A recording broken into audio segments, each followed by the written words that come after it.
Good afternoon. Greetings. Tokozani, Tamagwini, Lesedi.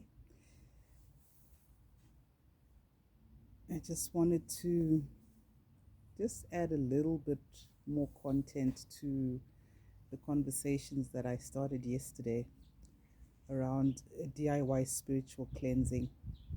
So we went through a number of things that you can use to do a cleansing, and these include herbs, either fresh or dried, coarse salt, coarse sea salt, holy ash or ash from your braai fire, as well as iswasho, which would be your mineral powders that you get from mostly the Indian shops. And you can actually make your own iswasho with adding herbs, adding coarse salt, and adding essential oils as well if you feel led. Although I don't recommend that for a beginner or somebody who hasn't really practiced as a healer and been trained. You can buy iswash already made from the shops, or you can buy iswash and combine it with coarse salt. There's nothing wrong with that. So I just wanted to go over a few of the basics. When I work with my clients and we do the diagnostics and we find that somebody actually needs to undergo a cleansing, I normally recommend that they pray, that they fast if they're allowed to, and or their medical condition allows it. We don't, obviously fasting is not recommended in for people with certain medical conditions. So fasting is also very important because it allows you to focus on prayer and get closer to God. It's not just about not having food or not having a certain type of food, or if you go for the extreme, which is the dry fast, not having food or water. You also have to spend time in prayer at those times that you would normally eat or drink, because fasting without prayer is just starvation, and that's not good for the body. All we're doing is we're suspending the need for the body for food, because we are trying to really connect to the divine in prayer. So I do recommend fasting. I also recommend purging. So purging, and for those who are not used to it, this is going to be difficult and quite extreme. But purging is when you throw up.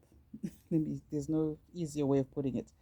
But you don't just throw up by sticking your finger down your throat. You drink a certain mixture. Either it's warm water with salt.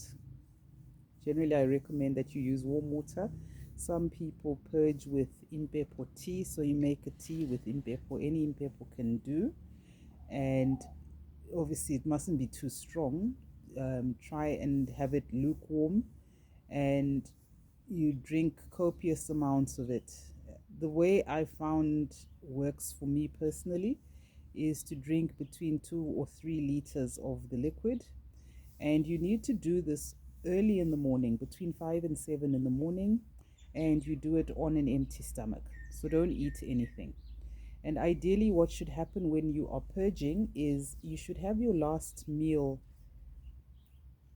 as early as possible. So don't eat after 7 p.m. if you're planning to purge the next day, because you need to give your stomach at least 10 to 12 hours to digest the food that is in your stomach. And your stomach needs to be empty, otherwise it becomes very messy and very uncomfortable. And when you wake up early in the morning, you prepare your purging mixture, and ideally when you purge, you do it outside, so that you discharge the contents of your stomach either on the ground, into a hole in the ground, or into the drain. Don't do it in the toilet. I used to, but it doesn't have the same impact when you throw up in the toilet. So purging isn't something that you necessarily need to do every day, but generally we recommend purging, especially if you have dreams of eating. And dreams of eating generally signify that someone is poisoning you spiritually, because they would have prepared something in the physical that's actually quite disgusting. I won't go into some of the things that they put into those mixtures. But when they come in your dreams, they disguise them as food that you like. So if you're someone who loves eating chocolate or enjoys eating cake, you will dream of eating cake or eating chocolate. But what they're actually doing is they're poisoning you. And spiritually poisoning you is a way of planting negative energy in your aura. And what it does is it lowers your vibration. After a while, you start to either have physical illness, you may also start to experience depression and anxiety and other mental illnesses. You may start to have a lot of negative thinking. It tampers with your subconscious thinking patterns. You start to attract situations in your life where people are constantly arguing, fighting, quarreling with you, and you may find yourself actually getting physical symptoms like, you know, a hyperpigmentation, when your skin just darkens for no reason. Uh, Pimples, that someone called it the lunch bar look, um, where you suddenly just have this unexplained acne as an adult. Um, you may have sores, you may have rashes, you may have aches and pains. You may have even more serious physical illnesses, like an escalation in your blood pressure or your blood sugar or your cholesterol. All stuff that's unexplained, and this is usually a sign of that negative energy in your life, or istrito, and that can be brought about through things like being fed in your dreams or eating in your dreams. And you find that you start to have relationship problems. So you start fighting with your husband or your partner or your wife, for no real reason, genuine reason. You may find yourself in constant conflict with colleagues again at work for no real reason. Family, people around you just suddenly find you annoying even though you've done nothing. So that's usually the function of istrito, or that negative energy, because it's designed to destroy things in your life and scatter everything in your life. So that really is the reason why we recommend purging when people have those kinds of spiritual problems. As I said, you can use salt water, you can use impepo tea. Some people do use iswasho to purge, but I would suggest that you work with a healer to do that. Make sure that whatever ingredients that he's giving you are actually non-toxic to humans. Um, then you can use that, because they'll mix iswasho with herbs, sometimes with salt, sometimes not. But make sure that it's actually non-toxic. You shouldn't purge with anything that is not edible. That's why personally I stick to salt water or um, a herbal tea, but generally I just stick to salt water for purging. Purging is uncomfortable enough. You don't have to, make it worse through using, really foul or vile tasting ingredients. Although I guess it helps, with the action. But the idea is that you drink this liquid until your stomach is full. You'll feel it, you know, to a point where your stomach becomes full, it becomes distended. You start to feel it somewhere here, you start to feel it here. Ideally, if you keep drinking until it comes back by itself, then you don't have to stick your finger down your throat or do anything extreme. Just keep drinking. Ideally, you should be well hydrated, because sometimes what happens when you try and purge or palaza is, if you're dehydrated, the body will take that liquid and hold on to it. And you're going to either have to drink a lot more, or you're going to have to work a lot harder um, to purge and bring it back. Sometimes what happens when you purge is maybe you drink 3 liters of water, but you only expel 1.5 or 2 liters. What's going to happen is the other liter will work through your digestive system. So you may find that your tummy may be loose. You'll have loose stools for a few hours. And that's normal because that liquid has to work its way out of your system somehow. And the reason why we purge is we allow the ingredients, whether it's the herbs or the salt or iswashu, to get into the system to cleanse the stomach and the aura, which the areas of the aura that correspond to the digestive system, and we allow that liquid to remove anything that really shouldn't be there. And that's how you cleanse internally with purging. So generally, if you find yourself eating in dreams, then they'll recommend that you purge.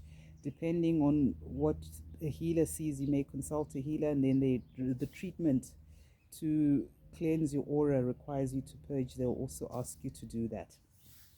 So we recommend purging. There's also steaming, which is less uncomfortable. So steaming is where you boil a mixture in water. It can be herbs, it can be iswasho, again it can be coarse salt. You can steam with coarse salt, and you boil the water, and then you take the vessel where you've boiled the water and you sit with it. You strip naked or semi-naked, whichever makes you feel comfortable, and then you cover yourself with a blanket and you sit in there until and you inhale the steam. It also helps when you pray or speak to the mixture to activate its properties and to get the action going to cleanse your body and to cleanse your spirit and cleanse your aura. So steaming cleanses you internally and externally. It's very good, by the way, if you have a flu or any respiratory infection. It helps to, especially certain herbs and spices, help to open up your nasal passages, your airways, and you may then find yourself discharging a lot of mucus, especially from your sinuses, if your sinuses are blocked. So it's a good treatment from that perspective. Another, then that's in addition to the spiritual bath. So you need to obviously use your intuition, but if you're instructed by the healer, then you need to follow the healer's instructions, because there's certain reasons why they're telling you to do certain things. And with DIY treatments, you can do it for 1 day, you can do it for 3 days, you can do it for 5 days or 7 days. In exceptional cases, 9 days, but 7 days is usually enough. And purging naturally has a fixed time between 5 and 7 in the morning when your stomach is empty. Steaming you can do anytime. Spiritual baths you can do anytime. With the spiritual bath, what is important is that first of all your body is clean. So you have to wash with soap or your shower gel. Make sure your body is clean. Then you use the contents of your spiritual bath. Whether it's herbs, ash, salt, essential oils, or a combination. Because the spiritual bath is where you are intentionally um, cleansing your body and cleansing your aura. Again, you need to activate whatever mixture you are using so that you draw the energy out of the water and the herbs or the salt or whatever. And that is what then cleanses your aura, because what you're cleansing is your energy field. You're cleansing your body is just a physical manifestation or representation of the spiritual state that you're trying to bring about. So you cleanse your body, you purge your body, you steam physically, but the significance of that is that you're trying to cleanse and release any negative energy that is attached to your aura, and you're trying to do that spiritually. And people underestimate the importance of doing this. I've watched a lot of YouTube tarot readers, over the past couple of years as I tried to learn about tarot, understand deeper things around spirit and what happens. And some of the things that those tarot readers will tell you are shocking. They'll tell you about people that send negative energy to destroy relationships, people that send negative energy to destroy your work or your ability to deliver at work, people that will be using sneaky and strategic methods to effect these things, people that are doing these things under the cover of darkness. They'll tell you about moon magic, that there's people in your life that are actually using the phases of the moon and doing spell work against you, sorcery, making incantations under the moon, making libations under the moon, making blood sacrifices under the moon at a certain phase of the moon, so that you don't realize what you need to realize in your life. So maybe you're supposed to get some money. People can go and do moon magic so that that money doesn't come to you. Suddenly, the person that's supposed to pay you decides they're not going to pay you. They can do moon magic so that you get sick, or moon magic so that you and your partner fight and you have a problem, or moon magic so that when you're about to do that major presentation at work, suddenly things go wrong. You can't find your notes, um, you have technological problems, you can't get to work, or you literally fall sick. So many things can happen, and people can do so many things. So it's very important that we keep our energy field as clear and clean as possible, and we do that through cleansing. So ideally, when you are doing a cleansing, especially a spiritual bath, it is recommended that you avoid sexual intercourse. um, but the thing is, if you are married, it shouldn't be an issue having sex with your partner. But what it does is that it creates interference energetically, because you are entwined and enmeshed with this person and you're doing this energy exchange. And particularly if your partner is not faithful. If your partner is unfaithful, you're trying to do a spiritual bath, you go and you have sex with this person who's had sex with another person. That person, you don't know who's had, they also had sex with. Those are the things that actually create problems, and they bring negative energy or lower our vibration within our energy field. So it's not recommended that you indulge in sexual intercourse when you're doing a DIY cleanse, um, at least on the night that you do it. You know, so maybe you can have sex tonight and you do the spiritual bath or the cleansing tomorrow. That's fine. On the day that you do the cleansing, avoid having sex then, because the whole idea is you want to see the results of the work that you've done. And generally we get to see what is happening through our dreams. So the moment you have sex and you have that energetic exchange, that may interfere with the messaging that you need to tell you whether you're on the right track or things are going well. I mean, it's a small sacrifice to make because you're really trying to fix your life. So you'd rather be on the safe side, have a conversation with your partner, explain what you're doing, explain what's going on, and just take a break. Like, seriously, you can, there's plenty of other times to do those things. If you're a woman, nothing stops you doing a spiritual cleanse during your menstrual periods. Contrary to popular belief, menstrual periods are, it's not a time when you are dirty or anything. In fact, it's a time when women are most powerful spiritually, because the the womb is a portal. Human life comes through the womb, and menstrual periods are a reminder that women have the ability to create life. There can be no human life without a woman. There can be no life without the feminine in every creature. There's always a feminine and a masculine in every creature. They must come together in order to create new life. So that is the law of gender, if we look at the Hermetic principles in terms of universal spiritual law. So you can still cleanse when you are having your periods. And it's probably a good time because you are releasing the uterine lining in preparation for the next cycle of ovulation and possibly pregnancy if you're planning a family. So I've mentioned purging, I've mentioned steaming, I've mentioned the spiritual bath. The other important thing with the spiritual bath is, first of all, you must speak to the mixture to activate it, to activate the energy within.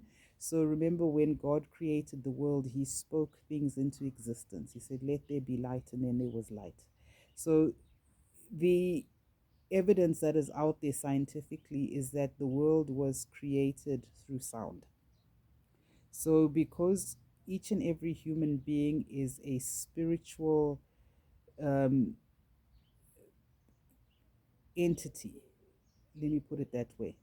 You are a spiritual being having a human experience, the experience of incarnation, right? The experience of life. As a human being, you carry that divine spark within you, which is known as the higher self. That is the part of the self that speaks to the creator. It's a little bit like having a satellite uh, and of course the mothership. So you've got the small little spaceships, that's us, and then you've got the big um, mothership, that is God. That's pretty much the relationship. So the qualities of the mothership are in those little spaceships. So the same creative quality that God has is in each and every one of us.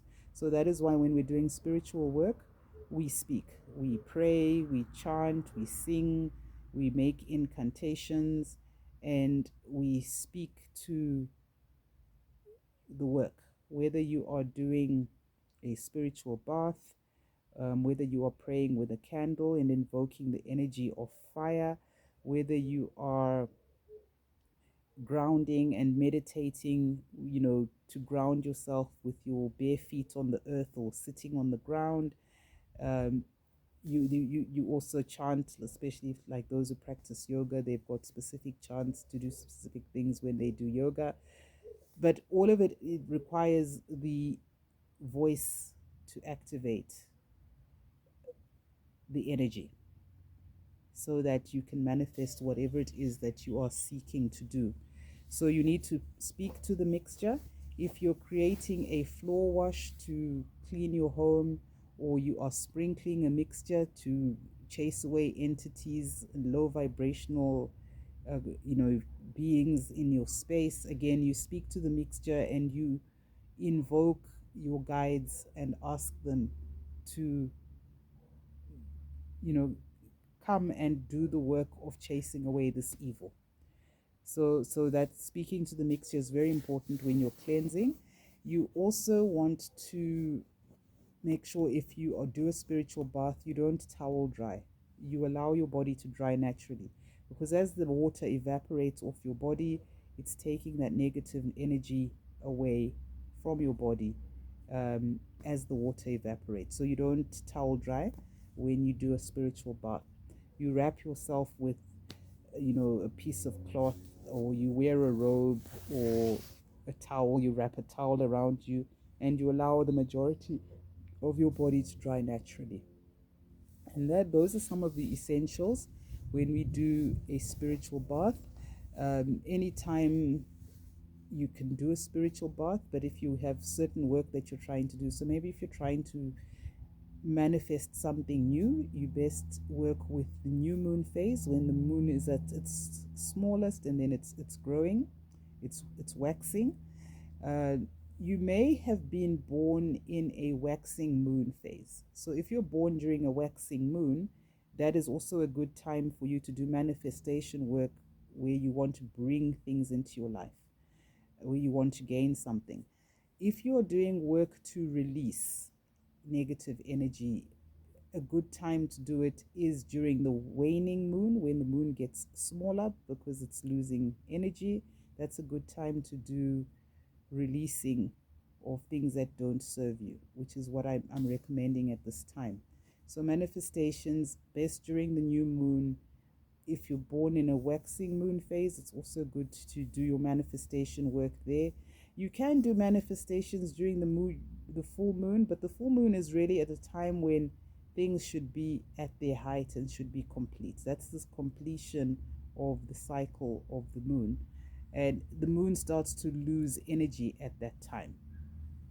So you can do manifestation work there, but sometimes it's also good to do release work there, because maybe the witchcraft done against you at the full moon is now done against you at a certain moon phase is now at its peak, but now you can start to release it. A lot of sorcerers, people that do witchcraft and do dark spiritual work, they do use the moon to do that, which is why when you do a tarot card reading, um, the moon, when the moon card appears in a reading, it normally indicates that there are secrets, there's something that's hidden, but generally the moon also reveals the things that are done in the dark, because the moon shines at night. The sun shines by day, the moon shines at night, so the moon ultimately will reveal whatever is done in the dark. So I hope that you find this teaching useful, and I wish you all the best as you prepare to level up your life by taking your spirituality up a notch, and cleansing and doing everything that you can to prepare to manifest. Thank you for watching. Thank you for subscribing. Thank you for following and for sharing. And I hope you have an awesome and amazing day. Bye.